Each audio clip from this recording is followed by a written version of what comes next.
Learn the Sword is a weekly show on TGN with a new episode every Friday. See the full show below. Hello, my name is Shihan Abbott. And I'm Shelby Abbott. And welcome to your third lesson at Learn the Sword on TGN TV.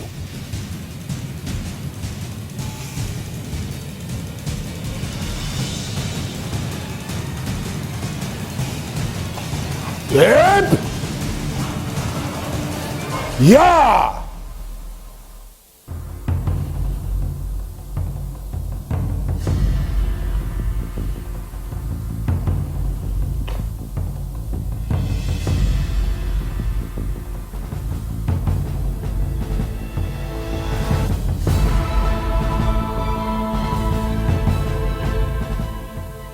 Did you notice anything different? Because I added a few more subtleties to the equation.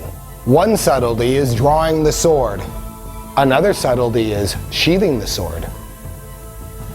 The last subtlety was that I just demonstrated your first kata in the Happogiri series. Kata, the Japanese term for prearranged movements and patterns. If you are practicing with a steel sword and don't quite understand all the subtleties involved, if you can't recognize these subtleties, you might want to practice with wood just a bit longer. Because when you jump ahead and start practicing with steel, one slight mistake could be devastating.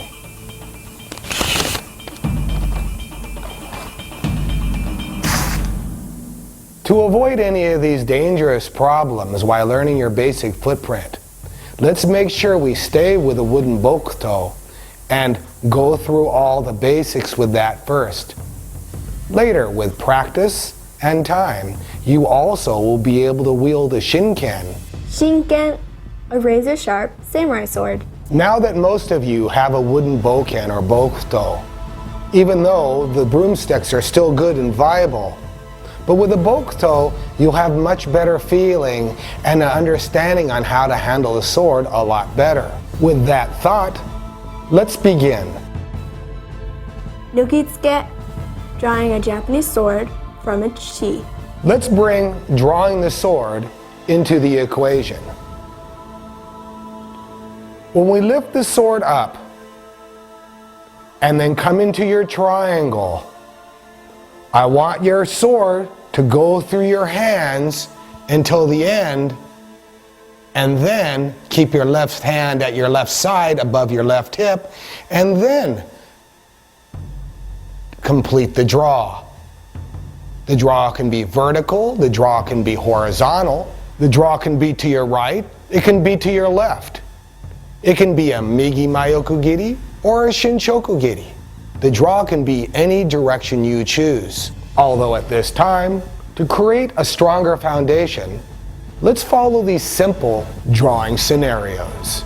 And since we're incorporating this with the first kata of the Happogiri series, let's begin with our first draw, which is a Migi Mayokugiri, learned in your last lesson.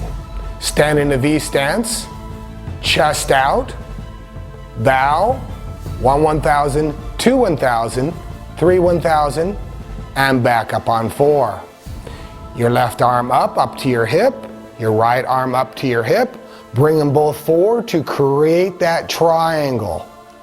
Turn the sword counterclockwise until the blade is flat to the ground, then begin to draw the sword straight forward and outward.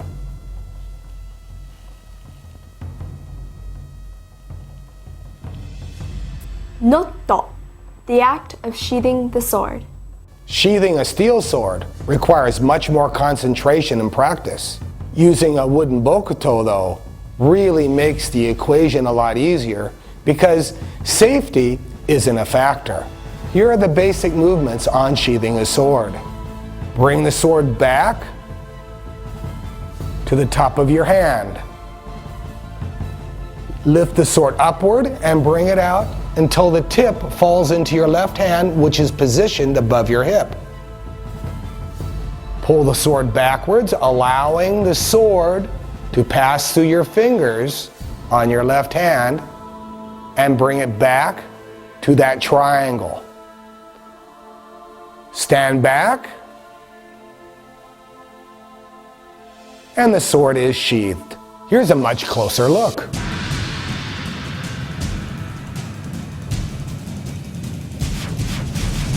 As you can see, drawing and sheathing the sword is a very important factor. And to become proficient, let's practice this a bit. Right foot forward, left hand at your side, and draw and sheathe.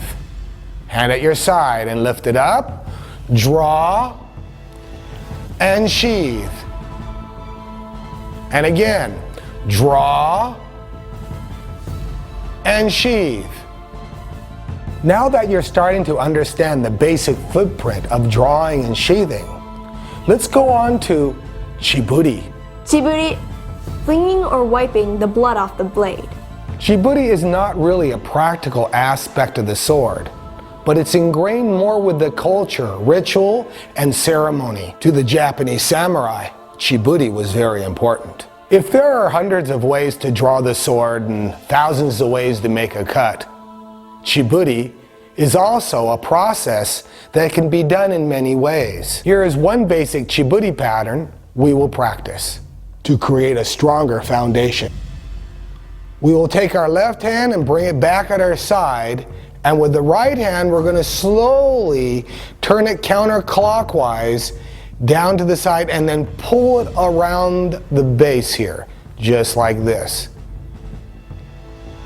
If I was going to take the sword and maybe scribe something into a wall, I would scribe a C.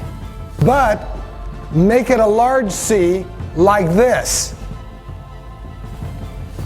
Before we put chiburi into the equation on your first kata, let's practice it just a little bit more to become smooth.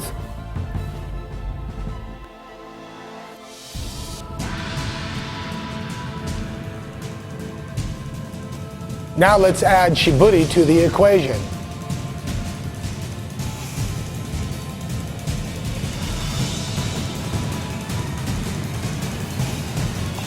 In,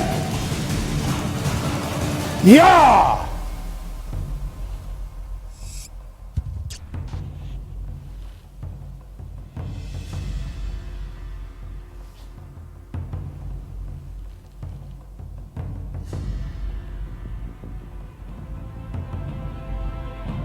In your third lesson, we've gone over drawing the sword, sheathing the sword, flinging the blood off, and understanding your first kata. Your next lesson is going to offer a lot more. Until that next lesson, I'd like you to practice your basic Kihon kata, kata 1, over and over again till your rote memory has set in. That way, it will be much easier to go on to the next lesson plans that have a rhyme and reason. I am Shihan Abbott, and I hope you enjoyed this lesson at Learn the Sword on TGN TV. Until our next lesson, be well. Yeah!